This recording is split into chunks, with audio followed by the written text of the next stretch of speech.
Hi guys, ఈ రోజు పాడేరు దగ్గరలో పెదబయలు సంతలో ఉన్నాము. ఇక్కడ కళ్ళు దుకాణాలు చాలా ఎక్కువగా ఉన్నాయి. చుట్టుపక్కల గ్రామాల నుంచి బిందెలతోటి కళ్ళు తెచ్చి ఇక్కడ విక్రయిస్తున్నారు. వీళ్ళు తాగే కళ్ళు జీలిక కళ్ళు అని అంటారు. ఇది జీలిక చెట్టు నుంచి వస్తుంది. ఆ ఏరియాలోని గ్లాసులతోటి లోటాలతోటి కళ్ళు తాగుతారు. ఈ ఏరియాలో ఏమో డోకులతో తాగుతున్నారు. డోకుతో తాగడం ఏంట్రా బాబు, వీడేంటి డోకు అని కొత్త పదం చెప్పాడని మీరు అనుకోవచ్చు. ఈ మైక ఆకారంలో ఉండేది ఆనపకాయ. లేతగా ఉన్నప్పుడు ముందుగా ఒక కన్నం వెనకాల ఒక కన్నం పెడతారు. ఆ ఆనపకాయని బాగా ఎండబెడతారట. ఎండబెట్టిన తర్వాత లోపల ఉన్న గింజలన్నీ తీసేస్తే ఈ విధంగా గొట్టం టైప్ లో తయారవుతుంది. వీళ్ళు ఈ కొళ్ళు తాగేటప్పుడు నలకలయ్యి రాకుండా లోపల ఒక ఫిల్టర్ పెడతారంట. డైరెక్ట్ గా ఫిల్టర్ అయిపోయి వస్తుంది. ఒక్క డోకు ఖరీదు కళ్ళు 20 రూపాయలంట.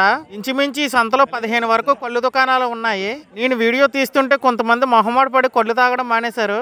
ఈ పెద్దమ్మ డబ్బులన్నీ సిక్కంలో పెట్టేస్తుంది. ఇక్కడ మరో బ్యాచ్ ఉంది చూడండి. వీళ్ళు కూడా సిగ్గుపడి నా ముందు తాగలేదు, నవ్వుతున్నారు నా వైపు చూసి. ఈ కళ్ళు ఇచ్చే జీలిక చెట్టు కొబ్బరి చెట్టు మాదిరిగా పొడవుగా ఉంటది. కొబ్బరి చెట్టుకి అయితే ఏ విధంగా గెలేస్తుందో దానికి కూడా అదే విధంగా గెలేస్తుంది. ఇది లేతగా ఉన్నప్పుడు కళ్ళు తీస్తారు. చాలా మందికి తాటికళ్ళు ఈతకళ్ళు తప్ప జీలికళ్ళు అంటే ఎలా ఉంటాయో కూడా తెలియదు. ఈ అందరికీ తెలియజేయడం కోసం ఈ వీడియో చేశాను. ఆ వీడియో మీకు నచ్చినట్లయితే please like and share, subscribe చేసి నా ఛానల్ సపోర్ట్ చేయండి.